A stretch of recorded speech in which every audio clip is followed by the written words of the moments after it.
오늘도 말씀을 깨닫는 지혜와 응답받는 기도의 은총이 우리에게 넘치게 될 줄로 믿습니다.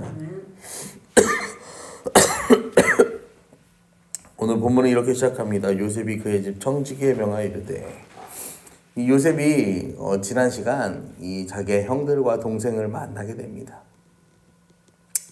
그리고 이제 그들에게 곡식을 내어주죠. 그런데 문제는 돌아가는 그 형제들의 주머니 자루에 뭐 하는 거예요? 운반할 수 있을 만큼의 그 양식을 채우고 각자의 돈을 그 자루에 넣고 그 다음에 또 뭐 하라는 거예요? 자신의 잔 하나를 이 청년의 잔에, 그러니까 제일 막내 어린 젊은 이 청년의 잔에 주라는 거죠. 왜냐면은 요셉이 애굽의 총리가 되었을 때가 한 30살쯤의 나이가 됐을 텐데, 그 요셉이, 그럼에도 불구하고 요셉은 11번째 아들이었잖아요. 그러니까 자기 형들은 다 이제 어떻게 봐도 청년으로 보일 수가 없는 아이들이죠. 그러니까 자기 동생만 얘기하는 거예요. 그러니까 청지기가 그 명령대로 했다라는 것입니다. 그래서 지금 이렇게 하는 이유가 뭐냐면요, 이 상황 속에서, 이 난감한 상황 속에서 형들이 과연 자기들만 살고자 이 동생을 팔 것인가, 아니면은 그 동생을 변호하는가, 이 형들이 달라졌는가, 과연 자기의 동생은 이 집안에서 어떠한 대우를 받고 있는가, 이걸 한번 확인해 보겠다라는 그런 요셉의 속셈이었죠. 사실 요셉이요, 복수를 계획했다라면요, 이런 복잡한 방법을 쓸 필요가 없죠. 그냥 형들에게 바로 복수하면 돼요. 그런데요, 굳이 이렇게 하는 이유가 뭐냐면요,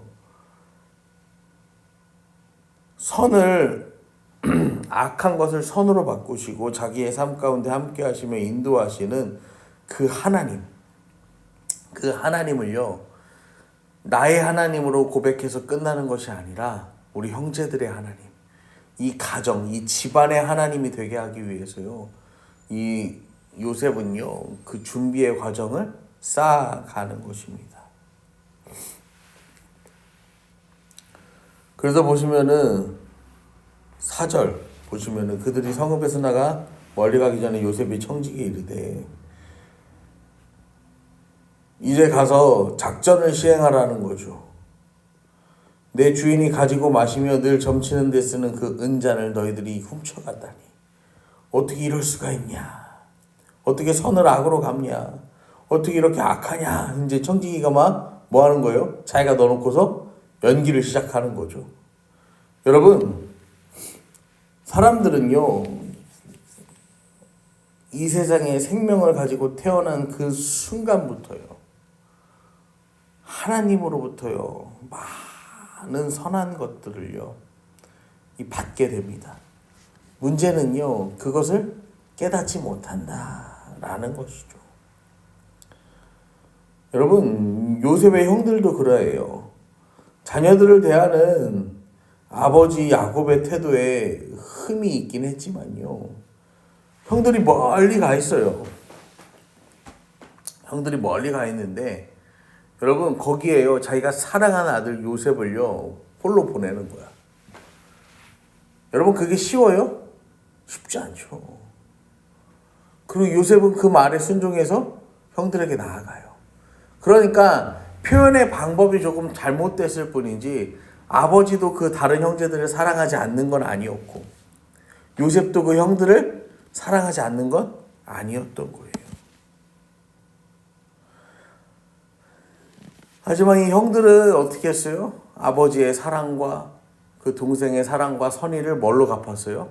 악으로 갚았잖아요. 지금의 이 다시 한번 일어나는 은잔 사건을 통하여서요, 하나님께서는요, 그 형들의 마음속 깊은 곳에 묻어두었던 그 잘못을 뉘우치고 회개하기를 바라고 계셨던 거예요. 왜냐하면 하나님께서는 자기 죄를 뉘우치고 그 죄를 용서받기 위해 은혜를 구하는 자들에게 어떻게 해요? 그 죄를 깨끗하게 하시고 그들을 선으로 바꿔주시는 분이시기 때문입니다. 나중에 창세기 50장 보면요, 요셉이 이렇게 고백해요. 당신들은 나를 헤아려 하였으나 하나님은 그것을 선으로 바꾸사. 하나님은요 모든 것을 선으로 바꾸시는 분임을 이 시간 기억하시길 바랍니다. 그렇게 요셉이 전하는 상황과 메시지를 받는 형들의 반응이 6절부터 9절에 나오는데요. 청지기가 그들에게 따라가서 그대로 말하니 그들이 그에게 대답하여 네 주여 어찌 이렇게 말씀하시나이까. 당신의 종들은 이런 일은 결단코 아니하나이다. 우리 아니라는 거예요. 결백을 주장하죠. 그래서 9절 마지막 부분에 보면 당신의 종들 중 누구에게서 발견되든지 그는 죽을 것이요 우리는 내 주의 종들이 되리라. 얼마나 억울하면은 훔쳐간 사람이 있으면은 그는 죽고 우리는 종이 되겠다라고 하는 거예요. 정말 안 훔쳤다라는 거죠. 어떠한 것도 훔친 적이 없으니까요. 당당하게 이 얘기를 하는 거예요. 여러분, 그런데요, 형들이요, 정말 안 훔쳤습니까?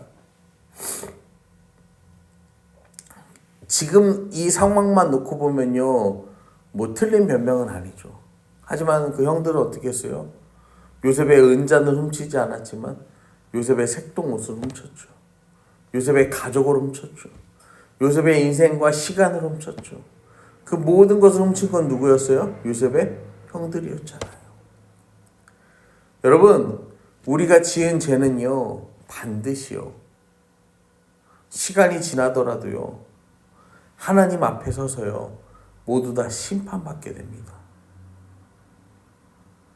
그때 우리가요, 아무리 스스로를 무죄하다고 항변해도요, 여러분, 우리의 이 연약함과 우리의 부족함을요, 우리가 스스로 항변해도요, 바로 세울 수 없어요. 우리의 의로움은 오직 어디에서 나옵니까? 우리의 의로움은 오직 우리의 악함을 선으로 바꾸시는 하나님의 온전하신 능력에서만 나옴을 기억하시기를 바랍니다.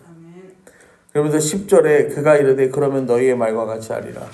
그것이 누구에게서든지 발견되면 그는 내게 종이 될 것이요 너희는 죄가 없으리라.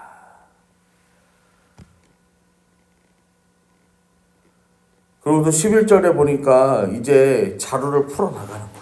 하나씩 자루를 푸는데 나이 많은 자부터 나이가 적은 자까지 조사를 하는데 마지막 베냐민의 자루에서 은잔이 발견되는 거예요. 여러분, 그 순간 이 형들의 머릿속에는요, 어떻게 했을까요? 온갖 이제 난리가 나는 거죠. 어떡하냐? 베냐민의 자루에서 저게 왜 나오냐? 차라리 베냐민을 내놓고 우리는 살려달라고 할까? 아니면은 지금이라도 어떻게 우리가 이를 도모해서 이 사람만, 이 청지기만 어떻게 하면 되니까, 그러고서 도망을 갈까? 별의별 생각을 다 했을 거예요. 근데요, 이들이 어떻게 하냐면요, 그들이 베냐민의 자루에서 은잔이 발견되니까 옷을 찢고 각기 짐을 나귀에 싣고 성으로 돌아갔다라고 해요. 옷을 찢어요. 여러분, 고대 근동 사회에서 옷을 찢는다는 건 자기가 감당할 수 없는 정도의 슬픔과 분노, 두려움, 그 자기의 힘든 상황을 표현할 때 취하던 행동이었어요.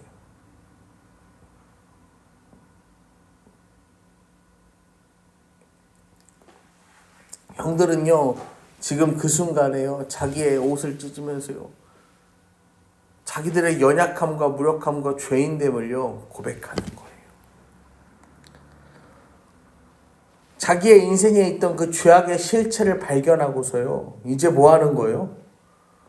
자신이 감당하기 힘든 슬픔과 고통과 분노와 두려움에 사로잡혀요.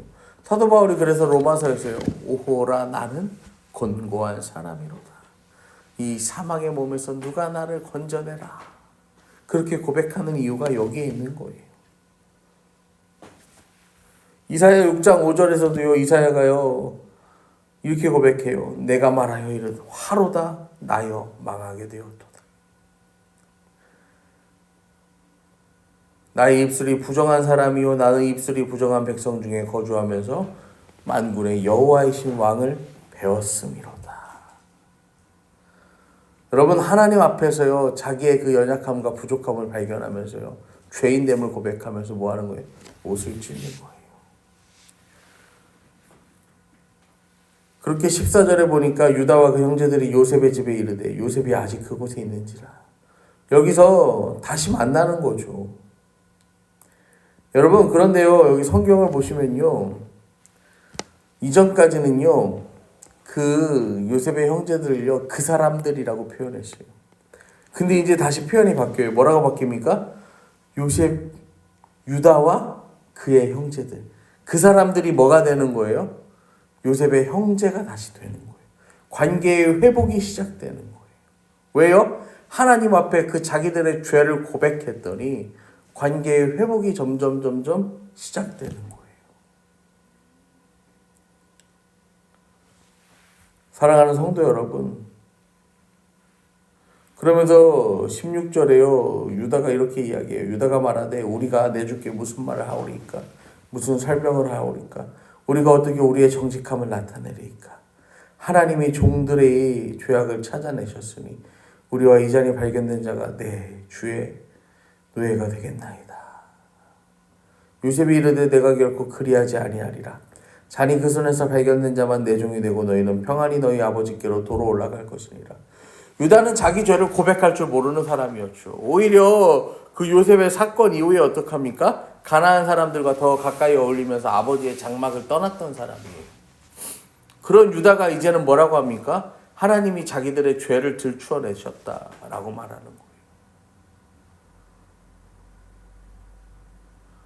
여러분, 하나님은요, 우리의 죄악을 찾아내시는 분이에요.